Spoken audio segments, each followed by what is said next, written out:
მოგესალმებით. ეს არის მილენიალი, მე კი ნუკრი შოშიაშვილი გახლავართ. დღეს ჩვენ გვყავს ძალიან საინტერესო ავტორი, ბესტსელერის, ქართული ბესტსელერის ავი მუსაიფის ავტორი, ნოდარ მაჭარაშვილი. მოგესალმები. მოგესალმებით და მივესალმებით თქვენ მაყურებელს. მადლობა მოწვევისთვის. ერიკით მადლობა რომ გვესტუმრეთ. ბავშვობიდან ძალიან მიყვარდა ისტორიულ სათავგადასავლო ლიტერატურა. რატომაც გავხდი ერთ-ერთი მიზეზი, რატომაც გავხდი ისტორიკოსი იყო ის რომ სამი მუშკეტერი მიყვარდა, აივენჰო მიყვარდა. საქართველოში კი იყო ეს ჟანრი. ნუ კონსტანტინე გამსახურდიას ჰქონდა, ლევან გოთუას ჰქონდა და ვასილ ბარნოვსა. გაიხსენეთ ბაშიაჩუკიც და ასე შემდეგ. არის ხო? კი. მაგრამ აი თანამედროვეობაში თითქოს რაღაცა ექსპერიმენტები არ ტარდება. აი რაღაც თითქოს ეს სფერო ისეთი არის არეხებიან მაინც არეხებიან. თქვენ შეეხეთ და არა მარტო შეეხეთ, არამედ ისეთი წიგნი დაწერეთ, რომელიც პრინციპში ბესტსელერად იქცა. მოდი ჯერ მაინტერესებს მიზანი რა იყო თავიდან და საინტერესოა თავიდან რა არის მიზანი და ბოლოს რო კითხულობთ მე როგორ შეხედეთ თქვენ დაწერს.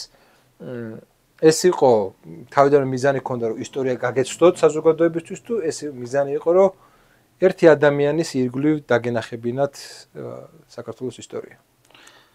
მიზანი იყო პირველ რიგში რომ ერთი ადამიანის ირგვლივ დამენახებინა ისტორია. თვითონ მიზეზი დაწერის ის იყო რომ საერთოდ ბებიაჩემიდან დაწყებული სანამ ისტორიაზე დავიწყებდი სიარულს გიორგი ოთხმოზური მასწავლიდა ისტორიას და ბებიაჩემს უყვარდა ძალიან განსაკუთრებით ერეკლე და სულ მიყვებოდა ერეკლეზე და რო ის წინადადება მახსოვს რომ 75 წლის კაცი იყო და ქრწანისის ბრძოლაზე რომ გამოიყვანეს ძალით რო არ გამოდიოდა ბრძოლიდან და როგორ დამარცხდა ბოლო ბრძოლაში, მაგრამ რამხელა ღვაწლი აქვს საქართველოს რავი გადარჩენაზე და ჩვენი კულტურის გადარჩენაზე და ენის და რელიგიის შენარჩუნებაში და როგორი დაუფასებელი არის მაინც ერეკლეს ეს ღვაწლი და არიან ადამიანები რომლებიც ლანძღავენ და მოღალატესაც კი ეძახიან. ამის შემდეგ ეს ჩამჩა მე სვეტის ხოლოში დავყავდი იქ ერეკლეს საფლავე პირველ იქ მახსოვს რომ აი ერეკლეს საფლავე ეს მიმიყვანა და აი როგორი სადა და რაღაც უბრალო არისო როგორი თვითონაც იყო ეგეთიო სახლის და სასახლეს ეგეთი ქონდაო და ეს ფარხმალ დადებული საფლავე და ამხელა მეფის და მე იყო უკვე აბიტურიენტი ვიყავ ვაბარებდი უნივერსიტეტში და გიორგი ოთხმოზური მამზადებდა ჩემი მასწავლებელიც იყო ძალიან მიყვარდა გიორგი ცნობილი ისტორიკოსი იყო პარიკა ლორთქიფანიძის შვილი და აი გიორგისაც სულ ისეთი რაღაცა განცდა ქონდა რაღაცა დაუფასებლობის და დაუკმაყოფილებლობის ერეკლეს მიმართ და სულ მეუბნებოდა რომ აი ესეთი ცოტა აბზაცებით და რაღაცა ძალიან მე მგონი ერთი გვერდი იყო რაღაც სკოლაში საერთოდ რაღაც ერთი აბზაცი იყო ერეკლეზე მეტი არაფერი საერთოდ და სულ აი გიორგიმაც რო დაიწყო რომ რაღაც ერეკლე უყვარდა განსაკუთრებით და ანუ ერეკლეს თემას რო შევეხეთ გამახსენდა რაღაც ბებიაჩემის ეს ნათქვამი გიორგის ნალაპარაკების შემდეგ და საერთოდ რაღაც ისე ჩამჩა რა ერეკლეს ამბავი მე მამაჩემმა მითხრა რომ საერთოდ არაფერი არ არისო მხატვრულ ლიტერატურაშიო ისეთი დაწერილი არის რა თქმა უნდა იქ აკაკისაც აქვს პატარა კახი აქვს ეგეთი პოემა და იაკობ გოგებაშვილსაც აქვს და ნიკოლოზ ბარათაშვილს ყავს ნახსენები კიდე მაგრამ ესე რომ აი რაღაც მასშტაბურად ერეკლეზე ესეთი რაღაცა არისო და თუ კაი გამოგივაო აი მახსოვს მამაჩემის ეს იდეა რომ თუ კაი გამოგივაო ძალიან მაგარი იქნებაო და საინტერესო პიროვნებაო და მაგდენი საქართველოს მეფეს არავის არ უომია საქართველოს გამო არც ერთ მეფეს მაგდენი ომი ჩატარებული არა აქვს შემა პატარ-პატარა დიახ ისეთი შეკითხვა მაქვს აი როდესაც ეხლა პრინციპში შენ თქვენ თუ შენობით არა შენობით მომართეთ ხო როდესაც წარმოიდგენ ხოლმე ისტორიულ პირს თანამედროვე ადამიანის რაღაც ჩვევებს და რაღაც ტიპაჟით ქმნი თუ შეგიძლია წარმოიდგინო ის ადამიანი რომლის ძირითადად ეგ თანამედროვე არის აბსოლუტურად უცხო საერთოდ ეხლა აქ რო ჩამოიყვარო ვერ გაიგებს ამ რეალობას და შენ გადადიხარ იმ დროს ანუ ერეკლე გადმოიყვანე თანამედროვეობაში თუ შენ გადახვედი ერეკლეს პერიოდში? აი ორივე იყო ალბათ ცოტა რა, მაგრამ უფრო მაინც ერეკლე თავის ეპოქაში დავტოვე, მაგრამ რამე თუ ესე ვფიქრობ, რომ ადამიანი მაინც რაღაც ხრივ აი თავის აზრით, თავის რაღაც მოქმედებით, თავის რაღაც აი ადამიანობით მაინც არ იცვლება რა, ადამიანია, იცვლება, მაგრამ აი რაღაცა შიქთავსით თუ აი როგორ თქვა ჩონჩხი ეს აზროვნების მაინც რაღაცა ერთი აქვთ ადამიანებს რა და ხო, მაგრამ ნახე, არის ესეთი მაგალითი მოყავს, აღარ მახსოვს რომელი მეგონა შპენგლერი იყო. აი იაპონელები არის ესეთი მომენტი იყო იაპონელი ზღაპარი არის, რომ სამურაის ხვდება მეგონა 12 ყაჩაღი და 11-ს რომ მოკლავს, მე-12 დაამარცხა და ეხლა დაფიქრდება რომ ეხლა შენ რომ მოკლავ, იტყვა რომ სიცხეს მოყარე ხარ ძალიან. და მოაკლევინებს თავს. რომ იმდენად უმნიშვნელო არის ეგ სიცხლის ფენომენი იმ კულტურაში, რომ ნუ სიცხლის მოყარეობა არის დამამცირებელი ფორმა. ეხლა თანამედროვე ადამიანისთვის წარმოუდგენელია, კი. შესაბამისად რაღაცა ხო ერეკლეში ჩვენთვის წარმოუდგენელი იქნებოდა. აუცილებლად ეხლა ერეკლე რო რა ვიცი, აქ ჩამოიყვანო, ალბათ გამოუგნებელი იქნებოდა მისთვის და ალბათ აქ წარმოუდგენელია, ჩემთვის ვერც წარმოვიდგენ ეგეთ რაღაცას და ხო, უფრო რაღაც ერეკლეს ეპოქა რო აღწერე, ერეკლე იმ ეპოქაში დავტოვე, სადაც დაიბადა და გაიზარდა და სადაც ცხოვრობდა რა. საერთოდ ეს არ არის ჩემი დანახული ერეკლე, რავი, 95% ანუ ჩონჩხი არის აგებული სიმართლეზე. იქ რა თქმა უნდა მხატვრული ლიტერატურაა და ეს არ არის ისტორია რომ ისწავლებოდეს და მე არ ვარ ბიოგრაფი რომ ვიღა დეტალურად და ესე რა ქვია წლებში ავხწერო ადამიანის ცხოვრება მაგრამ რა თქმა უნდა შევისწავლე და ძირითადი ნაწილი სულ სიმართლეზეა ძალიან მცირეა ის რომ აი რაღაცა დამატებული მქონდეს და მხატვრული ლიტერატურაც ის არის რომ რაღაც უნდა გამოიგონო და ახალი შეძინო წიგნს და ძალიან მცირე ის არის რაღაც ჩემი გამოგონილი პერსონაჟი თუ რაღაც ამბავი ისეთი რაც მნიშვნელოვანი იყო და რაც სერიოზული თემაა ერეკლეს გარშემო და რაც დღემდე რაღაცა კრიტიკის თუ კამათის საგანად არის ის ყველაფერი რა ვიცი სინამდვილე არის და ანუ აი მუშაობის პროცესი მაინტერესებს აი ყოველთვის ბერტს აქვს შეკითხვა იმიტომ რომ საქართველოში არ არის თუ ამერიკაში არის ეს პრაქტიკა გასწავლიან წერას საქართველოში არ არის ესეთი რაღაცა კურსები. ნიუ-იორკში არის ეგეთი სკოლა რაღაც ძალიან ცნობილი მწერლების მწერლების სკოლა. აი, როდესაც მუშაობდი ამ მასალაზე. ესე იგი, დოკუმენტები, ისტორიული რაღაცა წყაროებს იყენებდი ერთი მხრივ. და მე აი როგორ აკავშირებდი ამ ერთმანეთს, აი პროცესი როგორია, ეგ მაინტერესებს. გასაკეთებ, აი იქნებ აგვიხსენო პროცესის დროს რა ხდება. აი პროცესი ჩემთვისაც რაღაცა არ ვიცი, უბრალოდ შრომატევადია, თორე ის რომ მე რაღაც აი მიჭირდეს რაღაცის ფიქრი, აი რაღაცა აზრის შეკვრა, აი მაგიდასთან რო ვჯდები, არ ვიცი რა ხდება, აი თავისით მოდის ეს ყველაფერი რა, არ ვიცი რაღაც არ მინდა რომ რაღაცა მაღალფარდოვნად თუ რაღაცა აი ისე გამპარტამულად გამომივიდეს, მაგრამ რაღაცა ღმერთმა დამამადლა რაღაც ეს აი მე თვითონაც არ ვიცი ეს როგორ ხდება, მასალები რა თქმა უნდა შევისწავლე ყველაფერი მაგრამ აი ჩეხოვსა კიდე ეგეთი ის რა სანამ მაგიდასთან არ დაჯდებიო წერალი როცა ხარო რა ის ფიქრი ვერ მოვა რა ეს ლოგინში იწვე და იფიქრო და აი რაღაცას მოიფიქრებ მაგრამ თავარ იმას ვერ შეკრავ მაინც მაგიდასთან ჯდები და რავი მაგიდასთან ვჯდებოდი რავი მოდიოდა თავისი თან იმდენი წყარო მქონდა რომ უფრო ადვილად გამომდიოდა რა ვიცი პროცესს ხედავთ ანუ თავში რა ხდება აი თლიანად ვერ ხედავ ხედავ დასაწყის და დასასრულს აი შუაში ესე ქრონოლოგიურად რომ მიყვე აი რა როგორ უნდა დავწერო წინასწარ ეგ არ ვიცი ანუ გარკვეულწილად გამტარი ხარ ეგ არ ვიცი ეგრე გამოდის აქ ხა ჩვენ შევხედეთ რაღაცა ცოტა მისტიური რაღაც ფენომენს მისტიური ფენომენი სხვადასხვა ბევრს შენ ეხლა აღწერე ძალიან ბევრი წერილს აქვს ესეთი რაღაცა აღწერილი რომ უბრალოდ რაღაცები არ შემილია და როდესაც მაგიდას წვდები არ შემილია რაღაცების ახსნა სიტყვიერად ხო ახლა შეკითხვა აი მაინც წერალი სიტყვის ადამიანია. არის რაღაცა ისეთი რისი რაღაცა თქმაც გინდა და სიტყვები არ გაძლევს ამის საშუალებას. არ ვიცი, რაღაც ეხა ეგეთი რაღაც არ მახსენდება, რომ აი რაღაც თქმა მინდოდეს და ვერ ვთქვა. საერთოდ აი ესე რაღაცა ლაპარაკის ადამიანი დიდად არა ვარ, უფრო ბევრად კარგად წერა გამომდის. მაგრამ ლაპარაკიდაც რაღაც სუდად არ ვლაპარაკობ რა, რაღაც ჩამოვაყალებ ვიტყვი. აი ესე რაღაც კონკრეტულად არ მახსენდება ისეთი, რომ აი რაღაცის თქმა მინდოდეს და ვერ ვთქვა და რაღაცა ეგეთი რაღაცა. აი ბერძნებს ჰქონდათ ეგეთი მომენტი, რომ თეატრი მიაჩნდათ უფრო მნიშვნელოვნად ვიდრე წერლობა. რატომ? იმიტომ რომ თეატრშიო ის ემოციებიო, შეიძლება სიტყვიერად ვერ გამოითქვას, მაგრამ გაჩვენებს ის ემოციურად. იმანენტურობას ეძახდნენ, აი მდგომარეობას. რომელსაც შეიძლება სიყვარულიც შეიძლება ბევრი რაღაცას უწოდოთ სიყვარული. მაგრამ ის კონკრეტული რაღაც მდგომარეობა, ის კონკრეტული ადამიანი არის. ის ხოლმე ემოციებს შეეგრძნობა.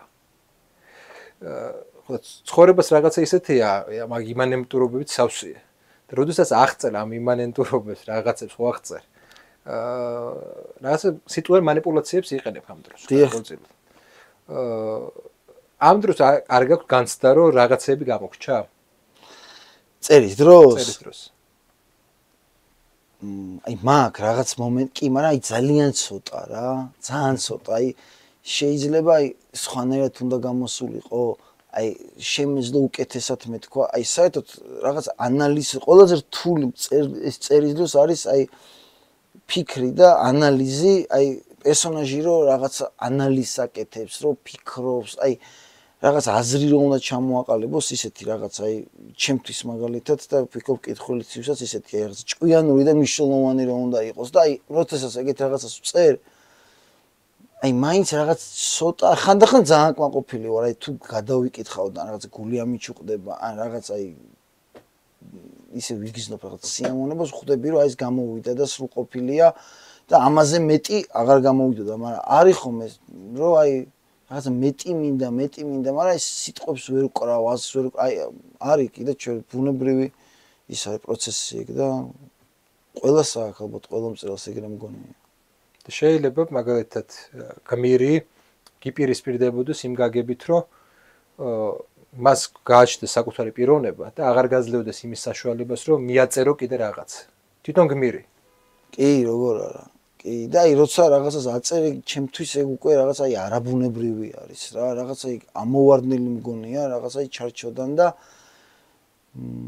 აი თვითონ გმირს რაღაც არ შეესაბამება, ხო უკვე რაღაც რომ მიამატებ. კი, არა, არის კი, ეგეთი რაღაცაც არის. და მე აი რაღაც გადამიჯღაპნია თავიდან და მიწერია, აი მივხვდა რომ აი ზედმეტია ეს ყველაფერი და ისე და. აი ამ პროცესში რამდენად დაგეხმარა წინაპრები. ამ შემთხვევაში მინდა ყველას უთხრა ნოდარ დუმბაძის შვილიშვილს ველაპარაკებით ახლა პირველ რიგში. გრძნობ რაღაც კავშირს თუ დამოუკიდებელ მიმდინარეობად გენეტიკურად გრძნობ ძალიან და გენეტიკის მხრივ და ნიჭის მხრივ დამეხმარა რომ რაღაცა განსაკუთრებულად დაინტერესება თემებით დაინტერესება სხვადასხვა თუ ერთ და იგივე. სხვათა შორის აი რაღაც საკითხები, აი თანამედროვე თემას რო ვეხები და თანამედროვე წიგნს რო წერ, არის რაღაც გარკვეულად მსგავსებები და რაღაც ერთი და იგივე საკითხები შეიძლება გვაინტერესებდეს და წერდეთ ერთი და იგივე საკითხებზე. ნუ რაღაც კაცთმოყვარეობას რაც შეეხება და ადამიანობას და ნუ რაღაც აი ცოტა ისტორიულ თემებზეც მაგრამ მაინც განსხვავებული მწერლები ვართ საერთოდ მე ეგრე მიმაჩნია. ყველა მაგას იძახის და რა ვიცი, ეგრე ჩანს ეთყობა, რახან ეგრე იძახიან მკითხველები. შენთვის რა არის ეს განსხვავება? ჩემთვის? ჩემთვის ისა განსხვავება, რომ აი რაღაც ისტორიულ პერსონაჟებზე მაგალითად ბაბუა ჩემი ესე არ წერდა რა, რაღაც აი მე რო რაღაც პეტრე მოციქულზე დავწერე, ერეკლეზე დავწერე, კოტე აფხაზზე დავწერე. აი მაგ ჭრილში ვხედავ განსხვავებას. უფრო რეალისტი იყო რაღაც იმ პერიოდის რეალობას აღწერდა. რეალობას აღწერდა იმ პერიოდის. ხო. თანამედროვეობას მაგ პერიოდის. და ეგ შემთხვევით ის ხომ არ არის, ან ბევრი, აი მაგას ბევრი სტუდენტი მყავს ესეთი, რომელიც მეუბნება რომ თანამედროვეობაში რა არის? ისტორიაში ვეძებ, რაღაც გბირებს ისტორიაში ვეძებ დიდებას. თანამედროვეებით უკმაყოფილო ხარ? თანამედროვეებით რაღაცეებში უკმაყოფილო ვარ, რაღაცეებში სხვათა შორის უფრო უკმაყოფილო ვარ, კი. გაქცევა გინდა? არა, გაქცევა არ მინდა, უბრალოდ სხვა პერიოდში. აი რაღაც ისეთი ეპოქა დადგა, მაგრამ ჩემთვის ჩვეულებრივად ანუ არ მიკვირს, უკვე არაფერი აღარ მიკვირს, რა ვიცი.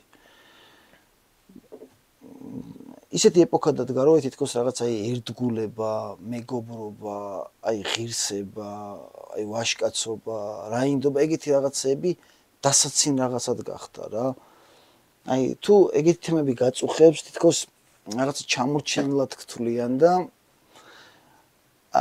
თავარი რაღაც აი მატერიალიზმი არის რაღაც თუ რაღაც აი რაღაცაში სარგებელი არ მოგაქვს, თუ რაღაც აი გამოსადეგი ადამიანი არ ხარ, უბრალოდ საერთოდ რაღაც ისე გიყურებენ. აი თვითონ კინოინდუსტრიაშიც რაღაცა ისეთი სიტუაციაა, რომ რაღაც თუ ინცესტზე არ გადაიღე და რაღაცა ჰერმოფროდიტებზე არ გადაიღე და რაღაც დაბულინგებულ რაღაც გეებზე არ გადაიღე, არ გაძლევენ იმას რაღაც პრიზს, ჟიურის პრიზსაც არ მოგცემენ და ნუ აი ეს რა თქმა უნდა თავს მიიჩნევ ძველ ადამიანად. არა, კონსერვატორად მივიჩნევ, ძველი ადამიანი და კონსერვატორი ადამიანი შეიძლება რაღაც მსგავსება იყოს და საერთო კონდეს მაგაში, მაგრამ მაინც არ მივიჩნევ ძველ ადამიანად საერთოდ. მაშინ ესე შეკითხვა, დროის ადამიანად მიიჩნევ თავს თუ დროს ხომ არიან ეპოქის მწერლები? არიან ეპოქალური მწერლები კიდე. ანუ მისი დროის მწერლები და მწერლები, რომლებიც საკუთარ დროს უსწრებენ. საკუთარ თავს როგორ აღიქვა? აი არ ვიცი რაღაც ისეთი შეკითხვაა. არ ვიცი საკუთარ თავს, რა ვიცი, მწერლად აღვიქვამ და მე შემიძლია ვთქვა, აი რატო ვწერ მაგალითად და აი ეს ეპოქალური ვარ თუ ეპოქის მწერალი ვარ, რაღაც ეგ მე მგონი დრომ და რა ვიცი, მკითხველმა უნდა იმას ქნას შეაფასოს. აი მოსაებში შევამჩნიე ეს რაღაცნაირად ნოსტალგირება. ნოსტალგირება არის იმ ეპოქის. იმის მიუხედავად, რომ ეგ აშკარად დანახულია მთელი მინუსები იმ ეპოქის და სისუსტეების ქართული მხარის და ხალატიც არის იქ, ბევრი ისეთი მომენტი არის, საინტერესო მომენტი არის აღწერილი. ამის მიუხედავად რაღაცა აი ეს ცენტრალური ადგილი მე ეგრე მომეჩვენა, რაინდობას უკავია. აი თანამედროვეობაში ვინ არის რაინდი? თანამედროვეობაში რაინდი არის ადამიანი ჩემთვის, რომელიც იძახის უშიშრად სიმართლეს, ვთქვათ. აი ეგ არის და ეგეთი ადამიანი დღესდღეობით ძალიან ცოტაა. კი, ძალიან ბევრი იბრალებს მაგას, რომ აი მე სიმართლეს ვიძახი, ისა, მაგრამ აი მაინც ერიდებიან რა სიმართლეს თქმას რა ბოლომდე რა. აი თუ გინდა პოლიტიკურათაც აი რაღაცა იმას თუ იძახიან, იმას არ იძახიან, იმიტომ რომ იქ მე რაღაც ისე არის ფიქრო, აი მაინც და რაღაცა აი სიმართლეს რო იძახდეს ეგეთი ადამიანი გულწრფელი რო იყოს ძალიან ცოტაა და ჩემთვის რაღაც თანამედროვეობაში მიმაჩნია რომ აი რაინდობა სიმართლის თქმა არის და გულწრფელობა არის, ჩემთვის ეგრე არის.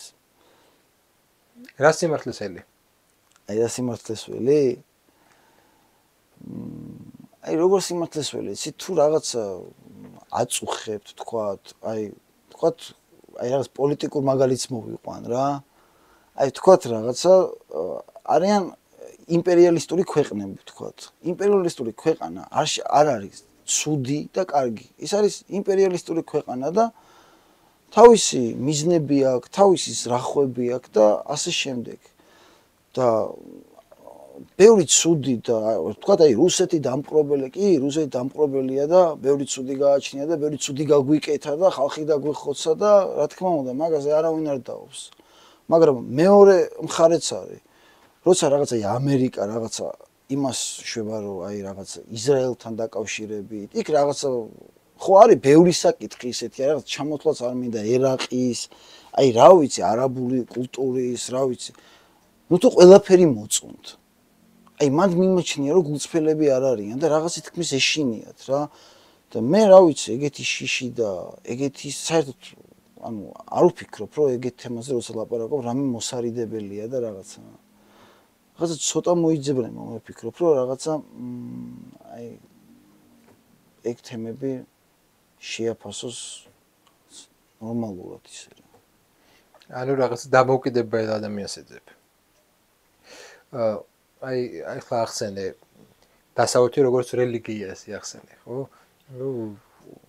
წარმოიდგინე რომ ყველაფერი კაი დასავლეთშია, ყველაფერი ცუდი აქაა. ანუ შავი და თეთრი.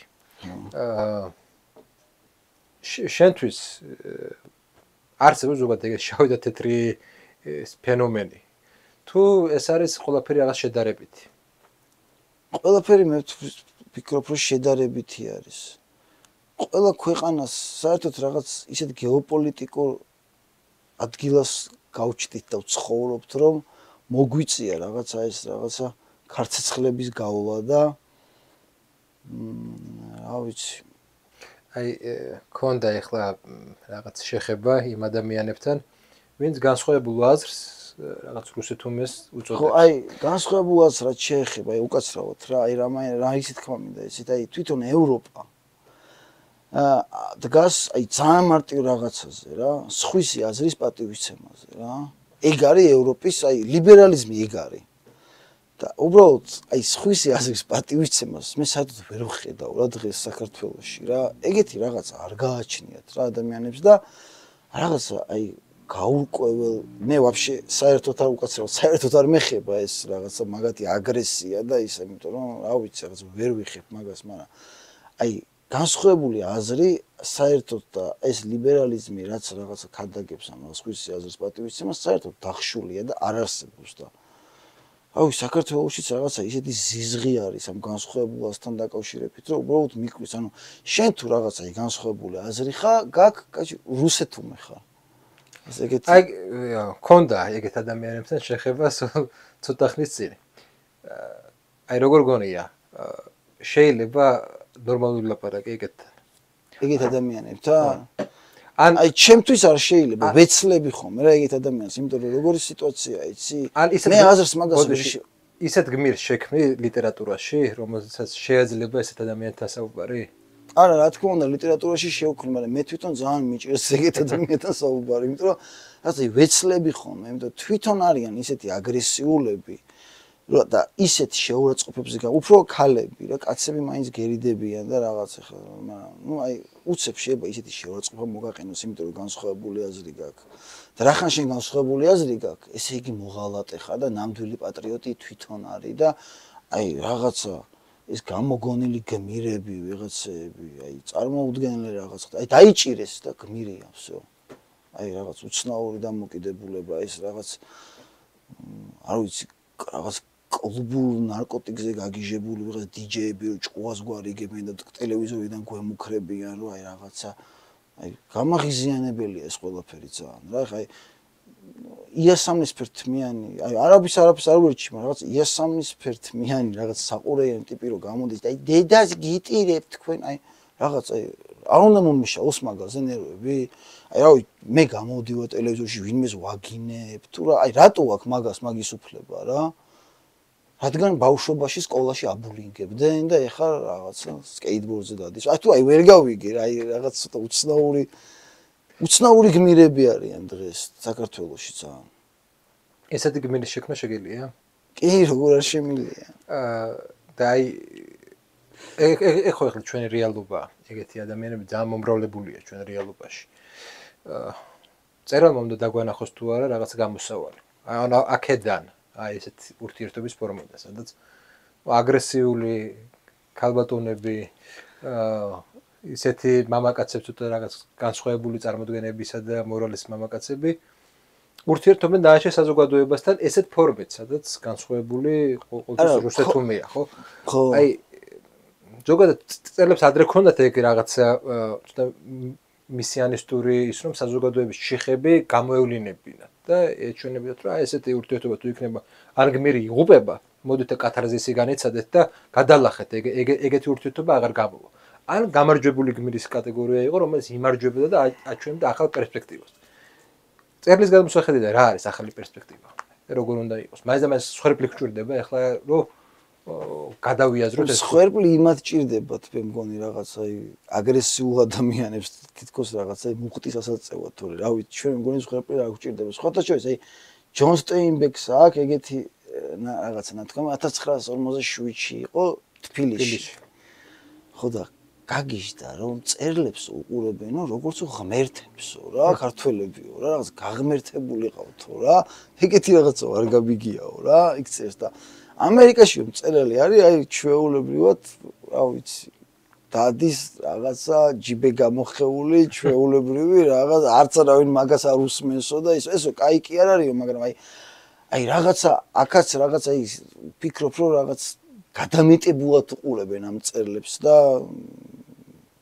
მწერალი ჩვეულებრივი ადამიანია და რა ვიცი მე იმიტომ წერ მაგალითად რომ რაღაც ჩემი წარსული გადავარჩინო და ესე მატარებელივით არ ჩაიაროს და კითხველმა აი როცა წაიკითხებ ჩემ ნაწარმოებებს ახლა თავის-თავი დაინახოს და რაღაცა ახალი აღმოაჩინოს და მესამე ვარიანტი არის ის რომ აი ისტორიული მოვლენები და ადამიანები რომლებიც დაუფასებლები არიან და რაღაც დავიწყებულები არიან შევძლო ის რომ ადამიანებს რაღაც ეს პერსონაჟები თუ ისტორიული პიროვნებები და მოვლენები შევახსენო და რაღაცა უკვდავი გავხადო მათთვის იმიტომ რომ ვფიქრობ რომ იმსახურებენ ეგ ადამიანები მაგას აი ეგ არის რაღაც ჩემი მე მაგიტო ვწერე საკუთარი მისია თავს ეგრე დაუწესე არა საინტერესო ის არის პოზიცია ანუ შენ იმ იდეას ეწინააღმდეგები როგორც მივხვდი სტალინისტურ იდეას რომ წერალი სულის ინჟინერია ხო არა ხო ვეწინააღმდეგები და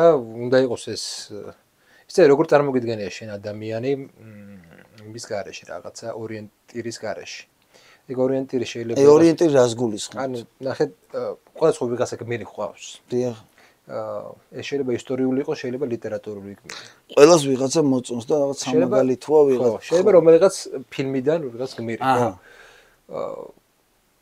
აი დღეს სხვათა შორის მაგას ხედავ სტუდენტებში რომ განიცდიან დეფიციტს ისეთ მისაბაძ მაგალითის განიცდიან დეფიციტს ყველა რაღაცა თითოს ანტიგმირები გმირებად რაღაცნაირად ეგეთი მომენტია და თითოს მოთხოვნა არის რომ აი მინდა რა ეგ რომ ვიღაცას შევხედო აი ამ საშინელებაში სადაც ვარ ესაც აქ იყო და გადალახა ეს მდგომარეობა აი ეს მინდა ვნახო გადალახა აჯობა ამ რეალობას და გადალახა თითქოს აი სად არის ესეთი გმირი ხო აი რაღაც ახლა ესე გვარების და სახელების დასახელება გამიჭირდება მაგრამ არ არსებობს ეპოქა სადაც ეგეთი გმირი არ მოიძებნება ალბათ ყოველთვის იქნება მისაბაძე ღირსეული ადამიანი სულ რაღაც ქვეყანა დაინგრეს და წაილეკოს მაინც აღმოჩნდება ეგეთი ადამიანი მაგრამ აი მე მწერალი მყავს ერთი მეგობარი სხვათა შორის ისეთ ცნობილი მწერალია დღესდღეობით და აი არ მინდა ეხლა თქვა სახე და გვარი დავას მაგან მითხრა რომ დღესო ჩვენ გმირები არ გვჭირდებაო რა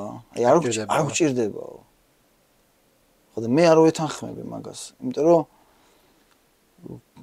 მისაბაძე ადამიანი ყოველთვის რაღაცა საჭირო არის მე ვფიქრობ საზოგადოებაში და ერში იმიტომ რომ რატომ და იყოს ბოდიში გმირი მაგალითად კაპიტან ამერიკა რომელიც ნუ კომიქსებიდან მიეწოდება კონკრეტულ ამერიკულ საზოგადოებას ხო სადა ქართული გმირი აი მე ქართული გმირი მადარდებს აი თანამედროვეების ქართული გმირი ხო თანამედროვეების ქართული გმირი მე ან მე მესმის რატომაც იყენებენ ისტორიას იმიტომ რომ ერეკლეს ცხოვრება უკვე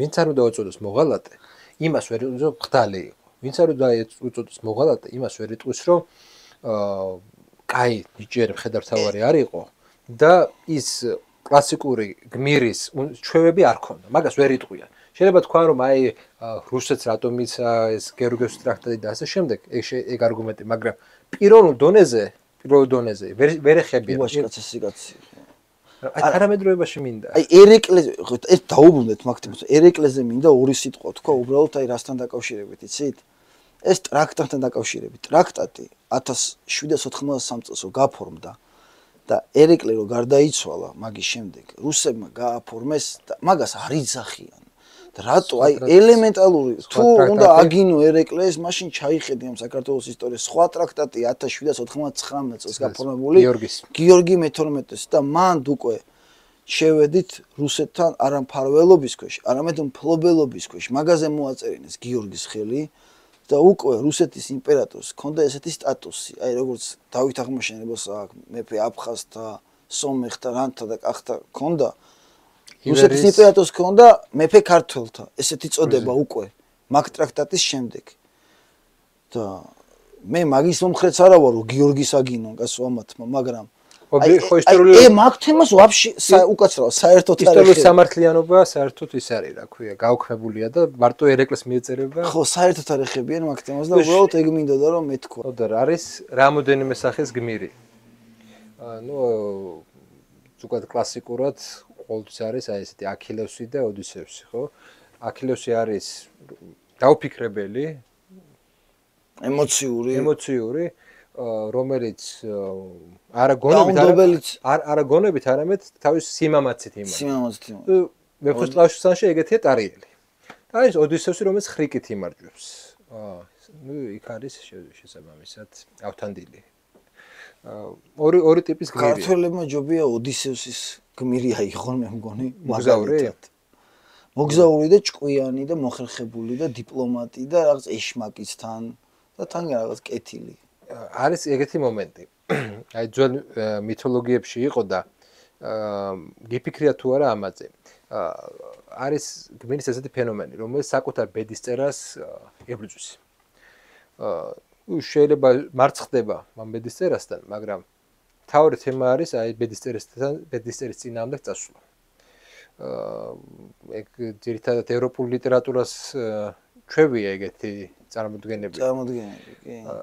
შენ შემთხვევაში, როგორც პირად დონეზე, ისე შენ წერლობაში არის ესეთი რაღაც დაპირისპირება ბედის წერასა და ადამიანს შორის?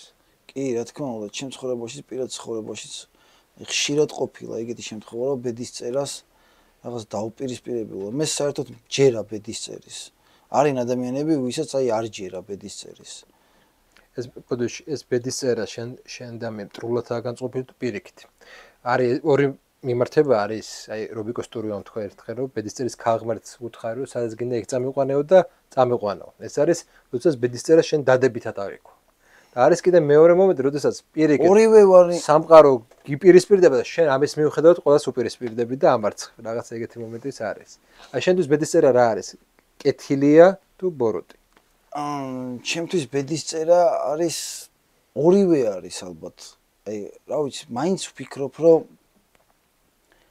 აი, ეხლა ცოტა რაღაც შეიძლება პარადოქსი იყოს, აი ბედის წერის თან ჯერა და თან აი რა ვიცი, ადამიანზეა დამოკიდებული ალბათ თან და აი რაღაც ერთმანეთს არ ემთხვევა ეს ორი რაღაცა. თუ ბედის წერის გჯერა, მაშინ დიდად ადამიანზეც არ არის დამოკიდებული, აი როგორ წაიყვანს თავის ცხოვრებას და ასე შემდეგ, მაგრამ მე მაინც მეორე ვარიანტს ავიღებ, რომ საერთოდ სამყაროსთან ბრძოლა კარგს არაფერს არ მოგიტანს და ვფიქრობ, რომ არ უნდა დაუპირისპირდეს სამყაროს, ეგრე ვფიქრობ, რომ აუცილებლად დამარცხებული გამოხვალ და შენი ბედის წერა ალბათ მაინც შენ ხელში არის.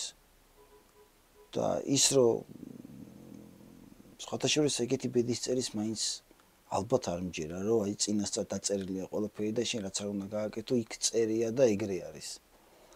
აი ვფიქრობ, რომ აი შენი მოქმედებიდან გამომდინარე ღმერთი და სამყარო გაკვირდება და როგორც მოქმედებ, როგორც თავს წაიყვან, იქიდან გამომდინარე არის სამყარო გაგწირავს, არ გაგწირავს, წარმატებას მოგიტანს თუ ასე შემდეგ. აი ნახე, ეგეთი სიუჟეტია. ჯონ დინს ჰქონდა ეგეთი მომენტი. სარკეს ურტყავდა და ეუბნებოდა, რომ რამე ისეთი გააკეთე, რასაც მე არ ვაკეთებ. არის ესეთი მომენტი, რომ აი წარმოვიდგინე, ეგეთი სიუჟეტია ხშირად არის ხდება ლიტერატურაში, როდესაც ეშმაკი ხდება ადამიანს. და რასაც ეს ადამიანი ამბობს, ასწრებს ეშმაკი და გამოდის, რომ ეს ადამიანი გამოდის ანარეკლი ეშმაკის. ანუ არაფერი ისეთი გაკეთება არ შეუძლია, რასაც ეშმაკი ვერ გააკეთებს. აი შენ წარმოდგენაში არის ისეთი რაღაცა, რისი გაკეთება შენ შეგიძლია, რასაც ეშმაკი პრინციპულად ვერ გააკეთებს. სადაც ეშმაკს დაამარცხებ, აი ამ თამაშში, ეგრე ვთქვათ. ეშმაკს სხვათა შორის აი ხა ლიტერატურა ახსენე და გამახსენდა ფაუსტის და მეფისტოფელის შეხვედრა. და ვფიქრობ, რომ რა თქმა უნდა რაღაც მარტივად შემიძლია ამაზე პასუხი გავცე. აი სიკეთის დროს შემიძლია დავამარცხო ეშმაკი, ოდესღაც რაღაც სიკეთეს ვაკეთებ, მაგ დროს ალბათ უძლურია ეშმაკი, რომ რაღაცა მომერიოს ან რაღაც ისეთი. აი მაგას ვერ გააკეთებს ვფიქრობ რა. აი ადამიანს რო შეუძლია სიკეთის გაკეთება, ვფიქრობ, რომ აი ეშმაკს არ შეუძლია რა. იმიტაცია ხო შეუძლია? იმიტაცია შეუძლია, კი, მაგრამ აი სხვანაირი სიკეთეს გააკეთებს რა. აი ადამიანი უფრო გულწრფელ სიკეთეს გააკეთებს, ვიდრე ეშმაკი. აი გულწრფელი სიკეთის გაკეთება არ შეუძლია, ესე ვფიქრობ რა. აი რაღაცის გამომდინარე შეიძლება რაღაც ეტაპზე გააკეთოს სიკეთე, მაგრამ ბოლოს იქ მაინც აუცილებლად ბოროტება და ცუდი დახვდება. მაშინ ესეთი შეკითხვა. აი ესეთ რაღაცა სიკეთის დროს რა. რეალობაში რო გადავიტანოთ. აი ჩვენ რეალობაში არის ესეთი მომენტი, ნუ გაბრალებენ მოღალატეობას. ეს დაბრალება ზუსტად იციან რა რეაქციას გამოიწვევს. გაქვს იმის უნარი, რომ ისე არ მოიქცე, რაც აქ ჩაფიქრებული. ან იმის თქმა მინდა. გაქვს იმის უნარი, რომ მოატყუო ამ შემთხვევაში ის, ვინც ამას აკეთებს და აჯობო მას. იმიტომ რომ მამას მეც მიფიქრია. მე მაგალითად აი ხა ვლაპარაკობდი, არ მაქვს იმის უნარი, რომ სხვათა შორის აი სადღაც ვიждდე, ან კაფეში, ან რაღაც საზოგადოებრივ თავშეყრის ადგილას, ან რესტორანშია სადმე და რაღაც აი ჩემ ქალაქში ვიღაცა მოვიდეს კამერით, ტელეფონით და მოღალატე მითხრას და მე ეს მოვითმინო. აი პირდაპირ ვიძახი, რომ ეგეთი რაღაც ის არა მაქვს მე. მაგის ნერვები მე არა მაქვს. არ შემიძლია, რომ აი რაღაც ჩემ ქალაქში ვიждდე, ჩემ სამშობლოში და ვიღაცა მოღალატე მითხრას და იმის შიშით, რომ აი მე რაღაცა ისა კამერის და რაღაცა რომ იღებენ მაგის შიშით, ხმა არ ამოვიღო. აი მან და ალბათ უძლური ვარ. ალბათ არა უეჭველი უძლური. აი ამ შემთხვევაში ეს რეაქციები ხო ისეთია, რომლის გათვლაც მაგათ ეშმაკ შეუძლია. კი. მაშინ აი მან გათვლადი ვარ ეთყობა რა, კარგად გათვლი. აქ არის ერთი მომენტი, ანუ აი ხნა ბედისწერაზე შევეხეთ და ბედისწერა პრინციპში ეს არის, რომ როდესაც შენ რაღაცას ეშმაკი ზოგადად ფიქრობს რამდენიმე ნაბიჯზე. ეშმაკს საერთოდ არ უნდა ებრძოლო, ეშმაკს ბრძოლას გამოუცხადებ. იმ ბრძოლაში აუცილებლად წააგებ რა. ეგრე ვფიქრობ. შენი გზა უნდა გქონდეს და აი რაღაც შეჯიბრი, ტყუილში, აი რაღაცა ხრიკებში, ფიქრში, აზროვნებაში ვერანაირად ვერ მოუგებ. შანსი არ არის მაგის. ერთადერთი შემთხვევა არის თუ აი სიკეთის დროს შენი სიკეთე ბევრად გულწრფელი იყოს და ანგარების გარეშე ხდებოდეს და აი მაგით აჯობო და აი მან შეიძლება თორე სხვა შემთხვევაში ის რომ ეშმაკს ბრძოლა გამოუცხადო და არავითარ შემთხვევაში ანუ წაგებული ხარ უეჭველი. ამიტომ რაღაცა შენ გზას უნდა მიყვე და ბრძოლის გარეშე და პაექრობის გარეშე თვითონ გაგეცლება შემდეგ. აუცილებლად. თუ ბრძოლას გამოუცხადებ, მაგასთან შედიხარ უკვე კონტაქტში და აუცილებლად დამარცხებული გამოხვალ. დაიგნორირება. დაიგნორირება. მაგრამ აი ამ მომენტში ახლა, როდესაც გმირი რაღაცა ეტაპებს დადის. მაგრამ არ არსებობს ადამიანი, რომ რაღაცაში არ წამოიკიდოს ეშმაკმა, არ არსებობს. ნახეთ, აი კლასიკურ გმირისგან განსხვავებით, კლასიკური გმირის დამახასიათებელი არისტოტელეს მიხედვით არის უნებლიე შეცდომა. აბა შენთვის ეგ ნაცნობია უნებლიე შეცდომის ფენომენი. თანამედროვე გმირები, აი კომიქსის გმირები, ხშირად შეცდომლები არიან. ანუ თავიდანვე კაი ისინი არიან. თუ კი კლასიკური გმირები რაღაც შეცდომას უშვებენ და მე ასწორებენ ამას.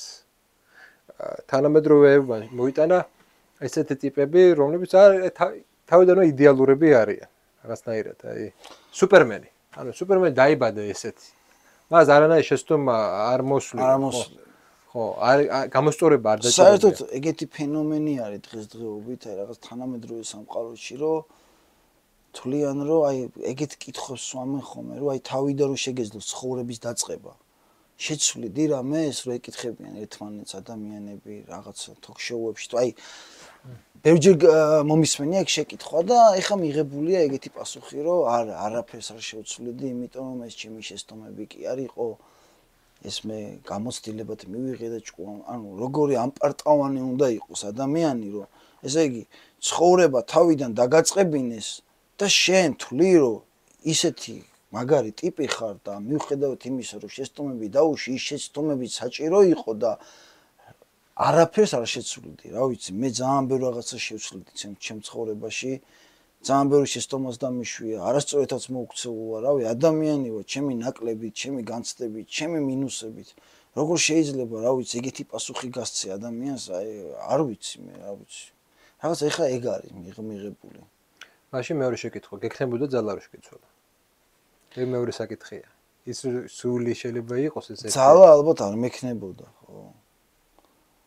აი რო შემეცვალა, თავიდან რომ დამაწყებინა ცხოვრება? მაშინ რაღაცა იგივე რაღაც მომენტებში შეიძლება მქონოდა ძალა. ალბათ რაღაც მომენტებში არ მექნებოდა. საერთოდ ნამდვილი შეცდომა ის არის, რომელსაც ვეღარ ასწორებ, ხო, კონფუცისა აქვს რა.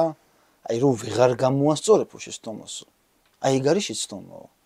და დანარჩენი ყველაფერიო გამოცდილება და ადამიანი ხარ და შეიძლება რაღაც ისეთ გააკეთო და არის რა ეგეთი შეცდომები რომ ვეღარ ასწორებ.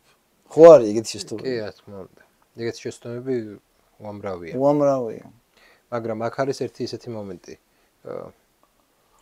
სრულის დონეზე, ეხლა თქვი, არ გაქვს ის განცდა, რომ ანუ უკან რო იხედები საკუთარ თავს რო უყურებ და საკუთარ გამოცდილებას რომ გადანახავ. რომ უბრალოდ დეტერმინირებული, ანუ სხვადასხვა ძალებისგან იმართებოდი. რომ არ ქონდა ის შენ შეგიძლია მხოლოდ გაცნობიერო შენი წარსული. აწუს გაცნობიერება რთული. აწუს გაცნობიერება ალბათ წარმოუდგენელია, მაგრამ რა ვიცი, არიან ადამიანები, ვინც მაგასაც აკეთებენ ალბათ რა. აი აწუს ვინც აცნობიერებს, არ ვიცი. გენიოსები ალბათ ისეთი რაღაც, არ ვიცი. მე ძალიან მიჭირს. დრო თუ არ გავიდა, თუ არ დავფიქრდი, თუ რაღაცა სხვანაირად არ დავინახე, ძალიან მიჭირს აი რაღაც. აქ ამჟამად და აწყოს სუსტი გაცნობიერება რა ხდება, როგორ ხდება, რა უნდა მექნას სწორედ უპასუხი, აი რაღაც ძალიან რთული არის. წარსულის გაცნობიერება აწყოს ვაკონტროლებთ. წარსულის გასაგებია, რომ უკვე ჩვენ გონებაში დალაგებულია. ხო, ახლა ვეღარ შეცვლი და დალაგებულია და გაცნობიერებულად უფრო ჩამოყალიბებული გაზრი ეს უნდა გექნა, არ უნდა გექნა და აწყოს კონტროლი შეიძლება ეცადო, რაღაც ცადო ისწავლო ემოციის მართვა, მაგრამ ის რომ აი ესე სრულყოფილად თქვა რომ აწყოს ვაკონტროლებთ, ალბათ ეს წარმოუდგენელი რაღაცაა. აი ხარა შე როგორ ფიქრობ, რა ვიცი. მე საკუთარი ძალებით, ადამიანური ძალებით ალბათ ვერა. ადამიანური ძალებით ვერა. ეგ შეკითხვა რატომ დავსვი? ეს დაკავშირებულია თავისუფლებასთან.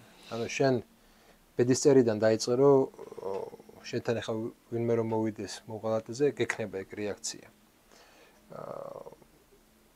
ეგ ახლა შენი გასნობიერებული არჩევანია თუ უბრალოდ თუ ემოციური ის იქნება, არა, გაცნობიერებული არჩევანია, აი გაცნობიერებული მაგ. ანუ 1000 ჯერ რომ მოვიდეს, 1000 ჯერ ერთ და იგივეს გააკეთე.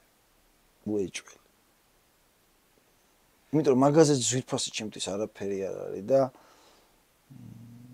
რა ვიცი, ეგეთ რაღაცას უბრალოდ ესე აი რაღაც მარტივად თუ რაღაც სლენგი ვერ გავატარებ რა ეგეთ რაღაცას. უბრალოდ ვერ გავატარებ. მე არ ვიქნები მაშინ. და რას ნიშნავს მაშინ საკუთარი თავის გადალახვა ამ პროცესში? სად უნდა გადალახვა? საკუთარი თავის გადალახვა ის არის რომ მოусმინო მაგას არანაირი რაღაც წინააღმდეგობაში არ შეხვიდე, ადგე, ქუდი დაიხურო და წახვიდე. ეგ არის საკუთარი თავის გადალახვა. მაგრამ მე არ ვთვლი რომ ადამიანმა ყოველთვის საკუთარი თავი უნდა გადალახოს. ალბათ არის მომენტები რომ მჯობესი იქნება რომ საერთოდ ვერ გადალახოს, იმიტომ რომ ვფიქრობ რომ რაღაც მისი პიროვნული ღირსება და რაღაცა მისი მისი პიროვნება იკარგება მაგ დროს რა, ეს მარტივად რო თქვა, რაღაცა იგივე ვფიქრობ, რაღაც მომენტებში. აი, არის ეგეთი მომენტი. ტრანსგრესია ქვია ესეთ პროცესს. მაგალითად, სიყვარულით, როდესაც ჩვენ ადამიანური რაღაცა შეწუდილობის, ბუნებრივი შეწუდილობის გადალახვა შეგიძლია. მაგალითად, აი, აიღოთ, რომ ადამიანი არ ამზად თავი გაწიროს. მაგრამ ბრახ ხედავს, რომ ბავშვს და უცებ წირა. ვიღაც უცბად, ხო? ანუ აი ესე რაციონალურად არ არის, რომ დაფიქრებულა არ არის მზად. მაგ ხო, რაციონალურად არ არის მზად, მაგრამ აი მოხდა რაღაცა, რაც აღემატება მის რაციონალიზმს, მაგრამ ეს ერთი მომენტია. მეორე მომენტია, როდესაც აი თავდადებულის მაგალითი ავიღოთ. იცი რომ მოკლავენ.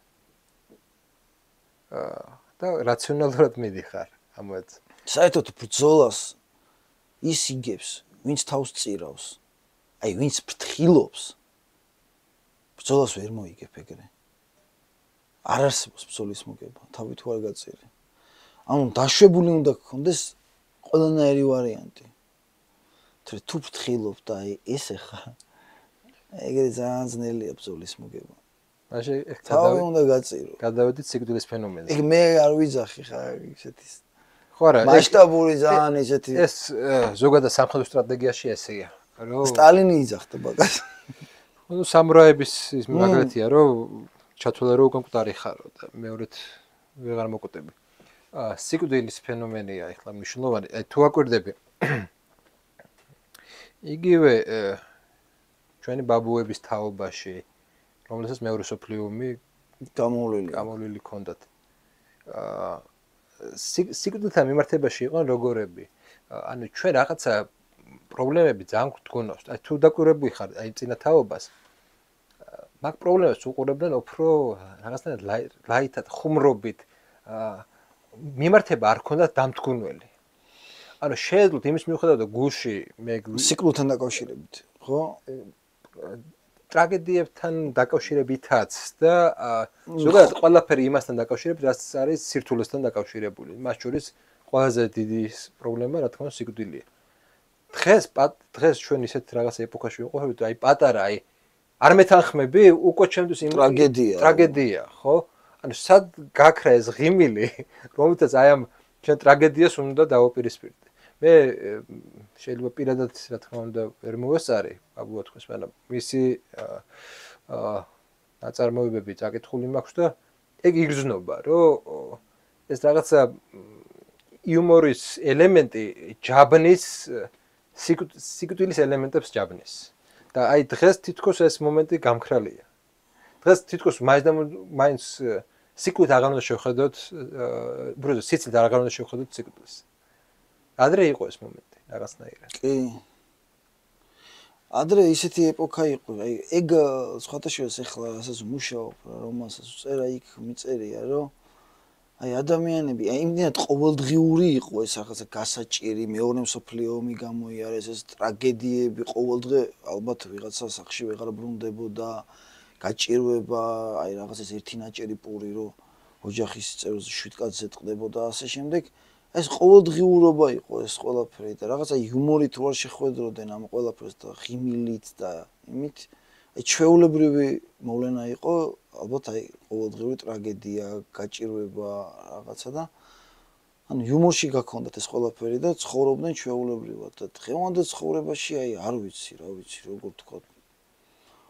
უბრალოდ აი ისეთი ზიზღია და ისეთი არ ვიცი რა მოიტანა იცი და ეხლა პასუხი არ მაქვს. ხა დღეს რატო არის ესეთი სიტუაცია, რომ რახან რაღაც განსხვავებული აზრი აქვს ადამიანს, ნუ აი ეს ტრაგედიაა და ოჯახის წევრები ერთმანეთს კარგავენ და ბავშვების მაკაცები ერთმანეთს ვეღარ ურთიერთობებიან და მეც რაღაც მაგის ხრეპლი ვარ აი ბევრი ადამიანთან რაღაც გამიცივდა რა ურთიერთობა მაგის გამო რა. თვითონ დამოკიდებულებას ვატყობ თავ იმათ რომ მე არანაირი პრობლემა არ მაქვს.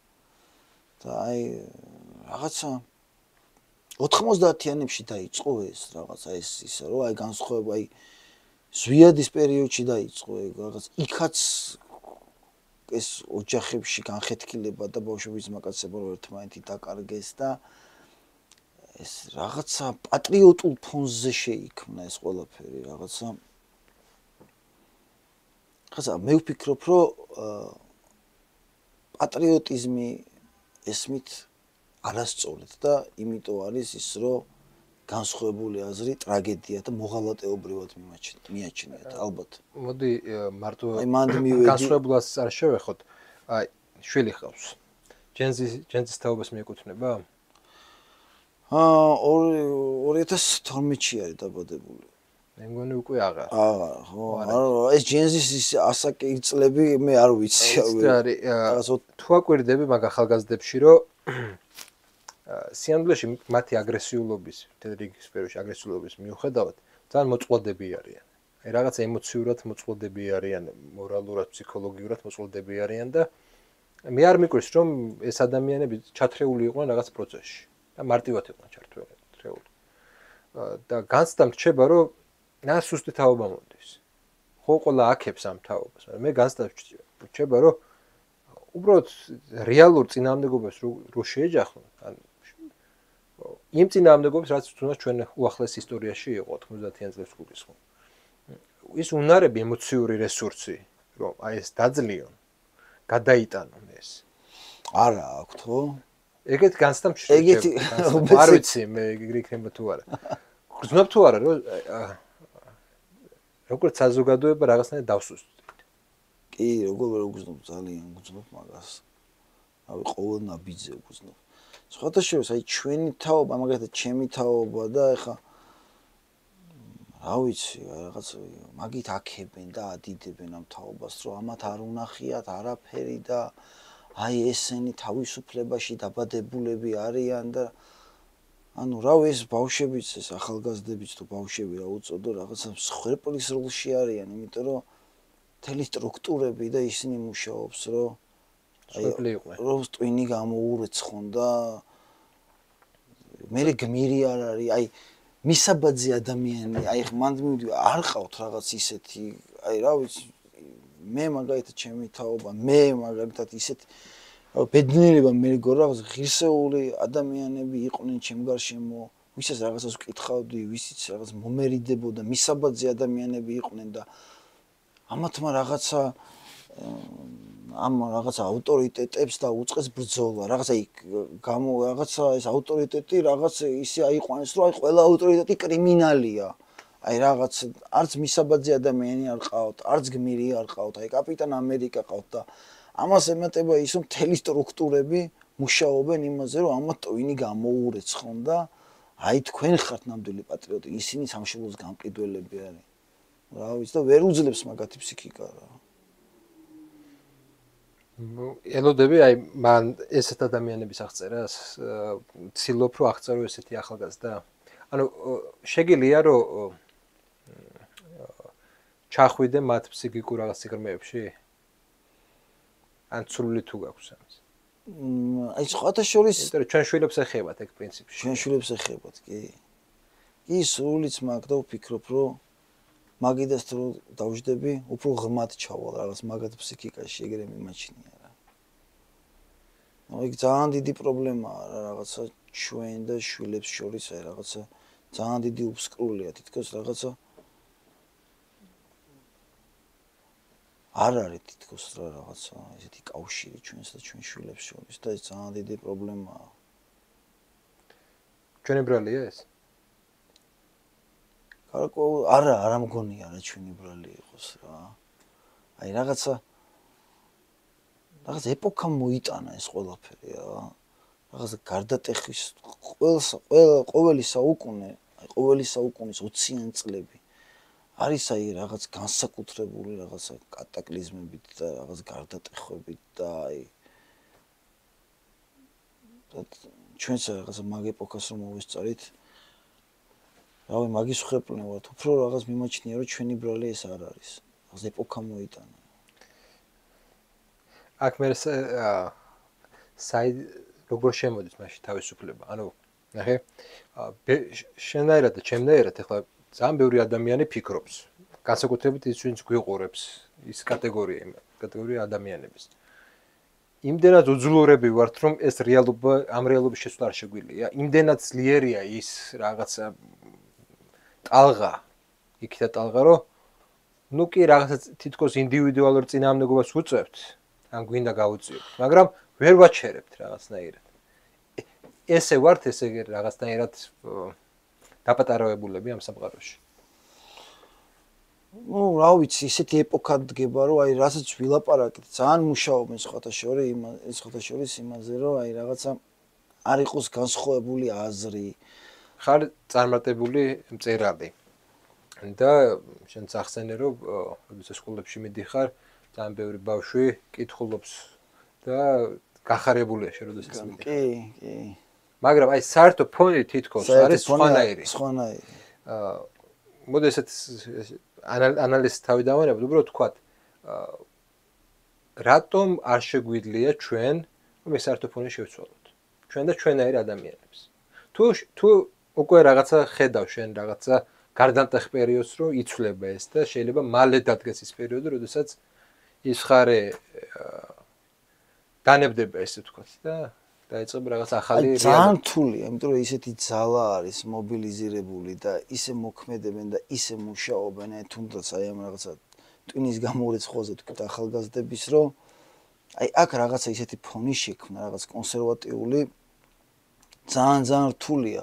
მაგრამ რაღაც ესეც ვერ იტყვი, რომ თითქოს ყველაფერი დამთავრებულია და საერთოდ ფონი არ იქნება და ეს ინდივიდუალური ბრძოლები მიდის და არიან ადამიანები, ვინც რა ვიცი, სხვანაირად ფიქრობენ, მაგრამ ეპოქა არის, მე მგონი არა მარტო ჩვენ ქვეყანაში, არამედ საერთოდ სოფლიოში ისეთი შექმნილი რაღაცა ის second hand-ის დროს ვეძახი მე, რომ რა ვიცი, ძალიან რთული არის ის, რომ ჩვენ შვილებთან და პატარებთან რაღაცა საერთო ენა გამოვნახოთ, რაღაც ძალიან გვიჭირს და ეგ რაღაც ხრი ტრაგედიაც არის, მაგრამ რა ვიცი, შეიძლება ყველა ეპოქაში იყო ეს პრობლემა, რა ვიცი. ესე ტრაგიკულად თლად მე არ უყურებ ამ თემას, რა ვიცი. მაგრამ რეალობის შეცვლა და ფონის შექმნა ფაქტია, რომ ძალიან გვიჭირს დღეს. ეგრე მგონია, მე ეგრე მიჩვენება, რა ვიცი. ხო, გვიჭირს. მოდი აი დასასრულისკენ მივდივართ. და აი რამოდენიმე მინი შეკითხვას დაგისვა. აი მოკლე პასუხებით. აი შენთვის აი შე რო გკითხონ ერთი მთავარი რჩევა, რასაც ახალგაზრდა ადამიანს ეტყობდი, მოკლეს. აი რას ურჩევდი? რომ ამ ცხოვრებაში რაღაცა საკუთარი თავი იპოვნოს. საკუთარი თავის პოვნა, რა ვიცი, ცხოვრებაში. მე ვიცი რომ შენ გაიარე რაღაც გზა და რაღაცნაირად ბოლოს იპოვე საკუთარი თავი და ეს გამოცდილება სხვათა შორის ადამიანები ახალგაზრდები ვერ იღებენ სხვისგან. გულწრფელი უნდა იყოს ადამიანი, რა ვიცი. აი მარტივად ურჩევდი მაგას, რომ ადამიანი უნდა იყოს გულწრფელი და აი რა ვიცი, ჩემთვის თავარი ცხოვრებაში ის არის, რომ რა ვიცი, აი ჩემიანები ვიპოვნო და სულიერი სიმშვიდე ვიპოვნო, ჩემიანები ვიპოვნო და რაღაც ისეთი შევქმნა, რასაც რა ვიცი, აი ამ ქვეყანას და ამ ხალხს, ჩემ ხალხს, რომელიც ყველაზე ძალიან მიყვარს, ეგ დაუტოვო და რა ვიცი, ეცადონ, რომ გულწრფელები იყვნენ, იმიტომ რომ მე ვფიქრობ, რომ აი ისეთი ტვინის გამორიცხვის ოპერაცია მიდის, რომ რაღაც ხრივ აი თვითონაც არ ჯერათ, რასაც იძახიან და რასაც აკეთებენ და რაღაც ხელოვნურები არიან ძალიან. რავი, რაღაც აი გულწრფელობის აკლეობას ხედავ, რა ვიცი. რას ეთყოდი? ღმერთს როდესაც შეხვდები, ან რას ეთყოდი ღმერთს? რას ვეთყოდი? აი არ ვიცი რა, ესე მარტივი გასაცემი არ არის ამ კითხვაზე ეს პასუხი, აი არ ვიცი რას ვეთყოდი რა. ალბათ ფიქრი მომიწევს მაგაზე რომ გავცე რა. აი შეკითხვას, აი ხშირად გამიგია შეკითხვა და უცებს ცემენ ხოლმე პასუხს. აი მე იმას ვეთყოდი, ამას არ ვიცი, აი ესე ალბათ ფიქრი უნდა რა ღმერთთან შეხვედრას. ღმერთთან შეხვედრას კი არა, ადამიანს რო ხვდები, მაგაზე ვფიქრობ ხოლმე წინასწარ რა. რომ აი რა უნდა უთხრა ეხა ამ ადამიანს, რომ აი რა უნდა უკითხო, რომ აი რაღაცით დავაინტერესო, ან რა უნდა გავაკეთო და აი ღმერთთან შეხვედრას უეჭველი ერთი 3 თვე ფიქრი მომიწევს თუ რა უნდა უთხრა. აი ბოლო. რას ეტყვი ბაბუა შენს რო შეხვდები? ბაბუა ჩემს რო შევხვდები? აი რა ვიცი, გავიცნობდი უფრო ახლოს, იმიტომ რომ საერთოდ არ ვიცნობ და სულ გადმოცემით და აი ოჯახში სულ ბაბუა ჩემზე ლაპარაკი და აი გავიცნობდი ახლოს და პირველ რიგში მადლობას ვეთყოდი იმისთვის, რომ აი გენეტიკა და ნიჭი მისი ყველაზე მეტად ჩემ ოჯახში რაღაც ჩემთან ამოხეთქა. ფაქტია. მაგაზე ვეთყოდი მადლობას. უღრმესი მადლობა. უღრმესი მადლობა სტუმრობისთვის. მადლობა თქვენ. იმედია თქვენთვის საინტერესო იყო ეს გადაცემა. ჩემთვის ნამდვილად საინტერესო იყო და დაწერეთ კომენტარები, დაწერეთ შეკითხვები, გიპასუხებთ და გქონდეს გარკვეულწილად დაფიქრების საშუალება რეალობაზე, წერილობაზე და ადამიანის სულზე. მადლობა ყურადღებისთვის, მოვალ შეხვედრამდე.